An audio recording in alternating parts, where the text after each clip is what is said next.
Hello मेरे प्यारे प्यारे क्यूट क्यूट सी वाइटी फैमिली, अस्सलाम वालेकुम।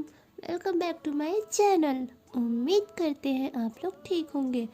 तो प्रीवियस पार्ट में हमने देखा था कि खुशी नैन्सी को मेडिसिन खिलाने के लिए ये तो बोल देती है कि उसके पास चॉकलेट है, पर जब नैन्सी मेडिसिन लेने के बाद चॉकलेट मांगती है तो उसके पास चॉकलेट नहीं होता है।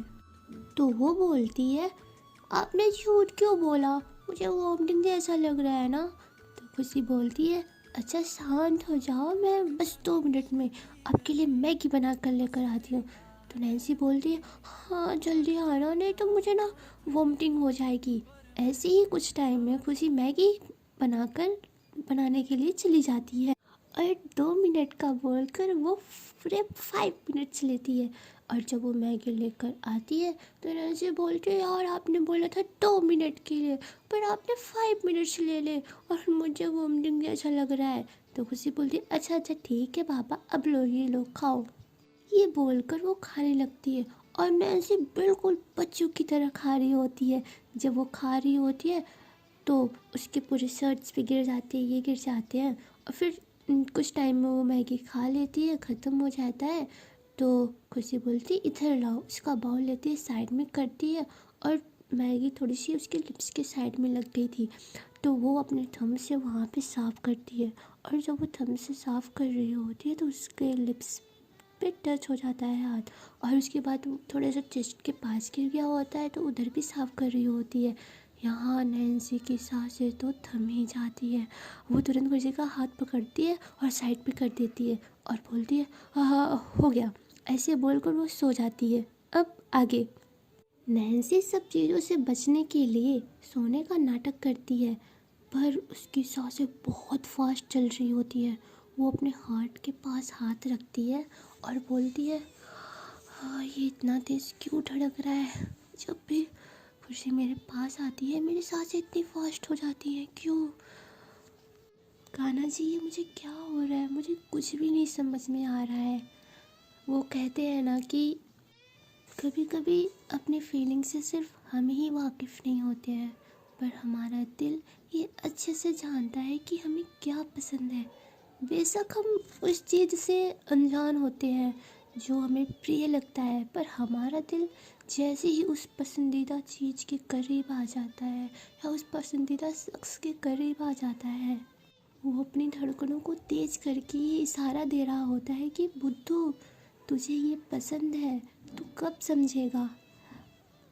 कितना बड़ा रोल होता है हमारे दिल का हमारे लाइफ में, शायद ही कभी हम ये जान पाए। आइए बढ़ते हैं स्टोरी की तरफ। नैन्सी ये सब सोच ही रही थी, तभी खुशी आ जाती है। वो नैन्सी को बुलाती है पर नैन्सी का रिप्लाई नहीं आता है, तो खुशी को लगता है कि वो सो गई है। फिर वो भी लाइट को ऑफ करती है और बेड के दूसरे कोने पे जाकर बैठ जाती है और बैठकर नैन्सी को देख रही होती है और सोच रही थी कि यार ये कितनी पागल है, बिल्कुल छोटी बच्ची है। अभी कैसे बच्चों की तरह खा रही थी, ऐसे ही वो भी खाती थी। खुशी जैसी ही ये सोचती है उसकी आंखें भर आती है और लिटरली वो रोने ही वाली होती है। तभी नैन्सी तुरंत उठ जाती है और खुशी के पास आकर बैठती है और उसकी आंखों से आंसू को बहुत प्यार से साफ करती है और बोलती है, क्या हुआ, क्यों रो रही हो आप, ऐसे नहीं रोते। खुशी अब बोले तो बोले क्या कि वो क्यों रो रही थी। तो वो बचने के लिए बोलती है, मैं कहाँ रो रही थी, वो मेरी आंखों में कुछ चला गया था तो आंखों से ना पानी आ गया, रुको मैं साफ करती हूँ। ये बोलकर वो आंखों को ऐसे साफ करती है और बोलती है, रोना और मैं नेवर, ये वर्ड मेरे डिक्शनरी में है ही नहीं। तो नैन्सी बोलती है, ये वर्ड नहीं फीलिंग्स है। तो खुशी बोलती है, हाँ हाँ वही जो भी हो, वर्ड्स हो या फीलिंग्स क्या फ़र्क पड़ता है। 1 मिनट तुम सोई नहीं थी। तो नैन्सी बोलती है, नहीं नहीं, मैं तो सो गई थी, वो तो अचानक से मेरी आँख खुली तो मैंने देखा कि आप रो रही हो, तो मैं आ गई। हाँ मुझे बहुत बहुत बहुत बहुत नींद आ रही है, मैं जा रही सोने, ऐसे बोलकर वो सो जाती है। और यहाँ हमें पता चलता है कि नैन्सी सोई नहीं थी, वो तो नाटक कर रही थी सोने का। पर वो सो जाती है, खुशी अभी तक वहीं पे बैठी थी। तो नैन्सी बोलती है, मैम आपको सोना नहीं है? खुशी कुछ बोलती नहीं है और वो उसी कोने पे धीरे से सो जाती है, पर उसे ठंड लग रही होती है। तो नैन्सी बोलती है, एक ही ब्लैंकेट है, इसी में एडजस्ट करना पड़ेगा। ऐसे बोलकर वो खुशी को ब्लैंकेट देती है। तो खुशी बोलती है, हाँ हाँ हाँ ओके। ऐसे बोलकर वो ब्लैंकेट को ओढ़ती है और दूसरे साइड फेस करके सोने लगती है। पर नैन्सी उसे ही देख रही होती है और दिल में बोलती है, यार कितना झूठ बोलोगी आप मुझे, पता है आप रो रही थी, उस दिन भी आप रो रही थी और बोला कि आँख में कुछ चला गया है। अब तो मैं ये जान कर रहूँगी कौन सी चीज़ आपको तकलीफ़ दे रही है, और हो सके तो उसे दूर करने का भी ट्राई करूँगी। हमें मिले कुछ ही नहीं हुए हैं, पर पता नहीं क्यों आप अपनी सी लगती हो। जब नैन्सी ये सब बोल रही थी तो उसकी आंखों में भी आंसू थे, उसकी आंखें नम हो गई थी, और ये सब क्यों हो रहा था उसे नहीं पता था। फिर वो अपना साइड चेंज करती है और सोने लगती है। इधर खुशी नैन्सी के सोने का ही वेट कर रही थी। लगभग 1 आवर्स के बाद जब नैन्सी कोई मूवमेंट नहीं करती है तो खुशी को लगता है कि वो सो गई है। तो खुशी धीरे से बेड पर से उतरकर अपने मोबाइल लेती है और फिर धीरे धीरे पाँव को रखते हुए दबे पाँव से नैन्सी को देखती है। तो वो सो रही है, तो वो विंडो के पास आती है और वहाँ से बाहर की तरफ देखती है तो उसे कोई दिख नहीं रहा होता है। फिर वो वहाँ से नीचे उतरने का ट्राई करती है। वही विंडो के जस्ट बगल में एक पाइप लगी होती है और पाइप में ना ऐसे ही बना होता है, तो उसे ही पकड़कर वो धीरे धीरे से उतर जाती है, और उसे आदत भी थी इस चीज़ की। इधर नैन्सी सोई नहीं थी, वो जग रही थी। जब वो करवट लेती है तो उसे ऐसा फील होता है कि खुशी वहाँ पर नहीं है। तो वो उठकर देखती है तो सच में वहाँ पर खुशी नहीं थी। वो इधर उधर देख रही थी, तभी उसकी नज़र विंडो पर जाती है। जब वो विंडो के पास आकर बाहर देखती है तो उसे रोड पर कोई जाते हुए दिखता है, पर धुंधला धुंधला था तो इसलिए उसे क्लियर नहीं होता है कि वो खुशी ही थी। पर नैन्सी बोलती है, हो या ना हो ये तो खुशी ही है, आखिर ये जा कहाँ रही है, मुझे पता लगाना होगा। ऐसे बोलकर वो विंडो से उतरने का ट्राई करती है, पर जब वो नीचे देखती है भाई साहब उसकी तो सिट्टी मिट्टी गुल हो जाती है। हाँ बोलती है, हाँ मेरे में इतनी हिम्मत नहीं है कि मैं यहाँ से जाऊँ, हाँ मुझे मेन डोर से जाना होगा। ये बोलकर वो धीरे से अपना डोर ओपन करती है। उसके बाद धीरे धीरे स्टेयर से नीचे आकर अपने गेट को खोलती है, फिर अच्छे से लॉक करके वो बाहर आती है। तो देखती है उसे खुशी कहीं नज़र नहीं आ रही होती है। फिर वहाँ पे वो 2 मिनट तक खड़ी होकर सोचती है कि कहाँ जा सकती है। तभी उसको वो घर याद आता है, तो वो घर की तरफ चलने लगती है। नैन्सी बहुत दूर तक आ जाती है पर उसे खुशी नहीं दिख रही होती है। इधर खुशी उस घर के अंदर आती है और उस रूम में जाने ही वाली होती है, तभी उसे याद आता है कि उसने तो चॉकलेट लानी भूल ही गई। फिर वो रूम में आकर चेंज करती है और ऊपर से नीचे तक खुद को कवर कर लेती है। बिल्कुल उसका फेस दिख ही नहीं रहा होता है, सिर्फ उसकी आइज़ दिख रही होती है। फिर वो नीचे आती है और बाइक के पास आती है तो देखती है कि बाइक में तो फ्यूल ही नहीं है। तो बोलती है, सिट यार। ऐसे बोलकर वो वॉक करते हुए जाने लगती है। वो रास्ते में थी और जा ही रही थी, तभी उसके सामने 4 से 5 लोग आ रहे थे जिन्होंने ड्रिंक कर रखी थी। पर खुशी को कोई फ़र्क नहीं पड़ता है और वो रुकती नहीं, चल ही रही होती है। तभी वो 5 लोग खुशी के पास आकर उसे चारों तरफ से घेर लेते हैं। वो बहुत ही नशे में होते हैं और खुशी को टच करने का ट्राई करने लगते हैं। तभी उनमें से एक कोई बोलता है कि अरे मैडम, चेहरे पर से नकाब तो हटाओ, हम भी देखें आखिर ये लड़कियों का टेस्ट होता कैसा है। खुशी जैसी ही ये सुनती है उसे बहुत गुस्सा आ जाता है और वो तुरंत एक थप्पड़ खींच कर मारती है। अब वो लोग और भी गुस्से में आ जाते हैं। जिसे वो उसने मारा होता है वो अपने हाथ पे गाल रख कर ऐसे कर रहा होता है, रब कर रहा होता है। लोग बोलते हैं अब तो तेरी तो खैर नहीं, ऐसे बोलकर वो आगे बढ़ रहे होते हैं। तभी जिसे उस किसी ने मारा होता है वो बोलता है गाइस गाइस गाइस रुको रुको रुको। वो बोलता है हाय कितने मुलायम हाथ है तेरे, तेरे हाथ से तो जहर भी खाना खा लूँ मैं, पर तूने मार कर अच्छा नहीं किया। इसे तो मैं ही बताऊंगा, इसे तो मैं ही बताऊंगा, तुम लोग पीछे हटो। ऐसे बोलकर वो खुशी का हाथ पकड़ता है और खुशी के करीब आ जाता है। उसका हाथ बहुत टाइट पकड़ा होता है। खुशी अब करे तो करे क्या। तभी उसे याद आता है कि मेरे पॉकेट में एक नाइफ़ है। वो जैसे तैसे करके पॉकेट से नाइफ़ निकालती है धीरे से और उसके हाथ पे ऐसे कट कर देती है और बोलती है सॉरी भगवान जी पर मेरी मजबूरी है। जब वो कट करती है तो वो जो होता है गुंडा उसका हाथ छोड़ देता है। तो बोलता है हाँ पागल है क्या तू। तभी खुशी वहाँ से भागने लगती है और वो लोग भी उसका पीछा करने लगते हैं और बोलते हैं आज तो ये नहीं बचेगी। खुशी भागते भागते एक पार्क में आ जाती है और भाग रही होती है।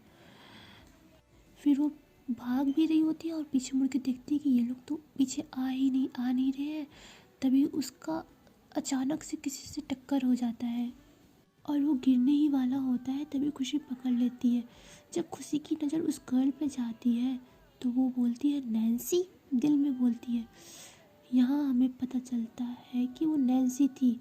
एक्चुअली हुआ ये था कि नैन्सी खुशी को ढूंढते ढूंढते उसके घर तक आ गई थी, पर वो वहीं पे खड़ी थी और उसका वेट कर रही होती है।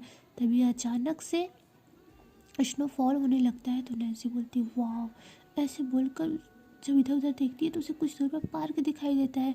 तो बोलती है वाह सो ब्यूटीफुल। ऐसे बोलकर वो पार्क में आ जाती है। जब वो पार्क में आती है तो उसका मनमोहक दृश्य देखकर वो तो आश्चर्यचकित ही रह जाती है, एकदम शॉक थी। कहती वाह यार इतना भी ब्यूटीफुल कैसे हो सकता है यार, ये तो मेरे लाइफ में मैंने पहली बार देखा है इतना प्यारा पार्क। ऐसे बोलकर वो ऐसी ही सोच रही होती है तभी उसकी टक्कर खुशी से हो जाती है। खुशी उसे अपनी बाहों में पकड़ी ही होती है। तभी नैन्सी बोलती है ओह हेलो दिखाई नहीं देता है क्या। तभी उसे कहीं से गुंडों के आने की आहट होती है तो वो खुशी नैन्सी को हाथ पकड़ करके एक ट्री के पीछे छुप जाती है। नैन्सी ट्री से लगी होती है और खुशी नैन्सी के माउथ पर अपना हैंड रखकर बिल्कुल उसके करीब खड़ी होती है। ये लोग इतने करीब थे कि दोनों एक दूसरे की सांसों को सुन सकते थे। गुंडे इधर उधर खुशी को खोज रहे होते हैं। जब खुशी उन्हें नज़र नहीं आती है तो वो लोग बोलते हैं लगता है इधर नहीं आई। ऐसे बोलकर वो लोग वहाँ से चले जाते हैं ये बातें करते हुए कि आज तो ये बच गई, पकड़ मिलती ना इसे मैं छोड़ता नहीं। इसने थप्पड़ मुझे मारा, कैसे मारा। और ऐसे ही ये लोग बोल के चले जाते हैं। खुशी नैन्सी को देखती है और कुछ बोलने ही वाली होती है तभी बहुत ठंडी ठंडी हवा चलने लगती है और ये लोग जिस ट्री के नीचे खड़े होते हैं उस ट्री में पिंक फ्लावर्स लगे होते हैं। वो एक बहुत ही अच्छा दिख रहा था और ट्री जो पिंक फ्लावर होते हैं लगे होते हैं और हवा चलने के कारण वो जो पिंक फ्लावर होते हैं वो इन लोगों के ऊपर गिर रहे होते हैं। और इतना रोमांटिक माहौल देखकर इन लोगों की तो आई कांटेक्ट बनता ही था। ये लोग एक दूसरे को देखने लगते हैं। करीब 1 मिनट तक ये लोग आई कांटेक्ट कर ही रहे थे। तभी खुशी बोलती सॉरी, उसके माउथ से हाथ हटाती है और बोलती कि वो गुंडे गुंडे थे। तो वो अपनी वॉइस को थोड़ा सा चेंज करके बोलती है तो नैन्सी को ये नहीं पता चलता है कि ये खुशी ही है। तभी खुशी बोलती है कि आप इतनी रात में यहाँ क्या कर रही हैं। तो नैन्सी बोलती है कि यही सवाल मैं आपसे भी तो कर सकती हूँ, आप यहाँ पे क्या कर रही हैं। तो खुशी बोलती है कुछ देर टाइम के बाद कि मेरा घर पास में, मैं वॉक पे निकली थी। तो नैन्सी बोलती है ये टाइम वॉक करने का है। तो खुशी बोलती है हाँ तो आप क्या कर रही थी। तो नैन्सी बोलती है कुछ भी नहीं। खुशी बोलती है आप घर चले जाओ नहीं तो ये गुंडे फिर से आ जाएंगे। तो नैन्सी बोलती है हाँ ऐसे बोलकर वो जाने लगती है। तो खुशी बोलती है यार कहीं रास्ते में गुंडे मिल गए तो खुशी बोलती मेरा घर भी इधर है, क्यों ना हम लोग साथ में चले। तो नैन्सी बोलती है हाँ मुझे कोई प्रॉब्लम नहीं है। ऐसे बोलकर वो दोनों साथ में आ रहे होते हैं। तभी बीच में गुंडे दिख जाते हैं। ये लोग छुपते इससे पहले वो गुंडे इन लोगों को देख लेते हैं और तुरंत दौड़ते दौड़ते इन लोगों के पास आ जाते हैं। तभी कहता है ओ इस बार एक नहीं दो है। ऐसे बोलकर वो नैन्सी के करीब आने लगते हैं। नैन्सी का हाथ पकड़ते हैं और पीछे की तरफ साइड कर देते हैं। कहते हैं ये तो प्यारी है, इससे भी है। ऐसे बोलकर वो नैन्सी का करीब एक हाथ पकड़ा होता है, एक करीब जा रहा होता है। तभी खुशी तुरंत वो अपना नाइफ निकालती है और बोलती है दूर हट जाओ, और एक को पकड़ लेती, बोलते हैं अगर दूर नहीं हटोगे तो मैं इससे काट दूंगी। जब ऐसे करती है तो वो गुंडे डर जाते हैं और वो बोलते हैं कब तक बचेगी तू, छोड़ूंगा नहीं तुझे। ऐसे बोलकर वो लोग चले जाते हैं। फिर वो खुशी उस गुंडे को भी छोड़ देती है और नैन्सी तो एकदम बहुत डर ही जाती है। वो एकदम रोने जैसा हालत बना लेती है।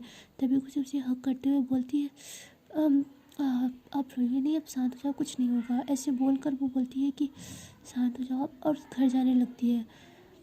खुशी उसका हाथ पकड़ के एकदम घर ला रही होती है। नैन्सी की तो हालत ही ख़राब हो गई थी, वो एकदम डर गई थी, वो एकदम लिटरली एकदम रोने वाला हालत बना ली थी। तो खुशी बोलती है यार आप रो ना, हाँ घर और इतनी रात में बाहर नहीं निकलते हैं। ऐसे बोलकर ये लोग रास्ते में चल रहे होते हैं। तभी नैन्सी बोलती है मेरा घर आ गया। तो खुशी बोलती है अच्छा ये आपका घर है, ओके आप जाओ, मैं आपको छोड़ दूँ घर तक। तो बोलती नहीं मैं चली जाऊँगी। ऐसे बोलकर नैन्सी घर में चली जाती है। नैन्सी घर में पहुंची इससे पहले खुशी तुरंत अपना ड्रेस जैकेट निकालती है और अपने ही घर के पास वहाँ पे गैराज होता है जो, तो वहाँ पे रख देती है, मतलब जहाँ पे कार्स वगैरह खड़ी होती है वहाँ पे रख देती है। और जो ड्रेस उसने पहना था वही फिर से पहनती है और बहुत तेज़ी से घर के पीछे आकर विंडो से चढ़कर सो जाती है। इधर जब नैन्सी आती है रूम में तो देखती है कि खुशी तो सोई है, अब क्या होगा। नैन्सी जब खुशी को देखती है तो उसके मन में तो बहुत सारे सवाल उठते हैं। और वो जो इंसिडेंट हुआ था वो तो नैन्सी के ड्रीम का इंसिडेंट हुआ है, पर नैन्सी ने अभी तक उस पर इतने ध्यान से सोचा नहीं है। तो आगे क्या होता है, क्या नैन्सी उस लड़की से प्यार करेगी या खुशी से, ये तो हमें पता है कि वो दोनों एक ही हैं, पर नैन्सी को ये बात कब पता चलेगी। क्या नैन्सी को ये बात पता नहीं है, इससे कोई फ़र्क पड़ेगा उसे। तो ये सब देखने के लिए बने रहिए मेरे साथ। और हाँ वो लड़की कौन है जिसे खुशी ने बोला था कि ऐसे वो भी खाती थी, ये सब जानने के लिए तो आपको देखना पड़ेगा हमारा नेक्स्ट पार्ट। और अगर हमारी स्टोरी अच्छी लगी हो तो please like share and subscribe कर दें। और हाँ क्यूटीज, आप लोग बोलते हो कि रोज़ वीडियो डालो, मैं रोज़ वीडियो डालूँगी, डेली वीडियो डालूँगी। जब मैं वीडियो अपलोड करूँ और मेरे वीडियो पे 500+ व्यू वन डे में आ जाएंगे तब से मैं स्टोरी डेली अपलोड करने लग जाऊँगी। सॉरी बट मुझे ऐसा करना पड़ रहा है। और क्यूटीज आप लोग अपना बहुत सारा ध्यान रखना। और ओके बाय बाय टाटा। और हाँ क्यूटीज यार प्लीज़ लाइक कर दो और मेरे सब्सक्राइबर्स तो बढ़ाओ यार। आप लोग मेरे सब्सक्राइबर्स बढ़ा ही नहीं रहे हो, मुझे कोई मोटिवेशन मिल ही नहीं रही है। मैं स्टोरी लॉन्ग कैसे करूँ, मैं स्टोरी डेली अपलोड कैसे करूँ, कोई तो मोटिवेशन चाहिए ना। मुझे भी पता चले कि आप लोग मेरी स्टोरी सुनते हो, आप लोगों को अच्छा लगता है, तो मैं कुछ तो करूँगी ना, ऐसे तो काम नहीं चलेगा है ना। तो आप लोग please like share and subscribe भी कर दिया करो यार, प्लीज़ सब्सक्राइब कर दिया करो। Okay bye bye Tata.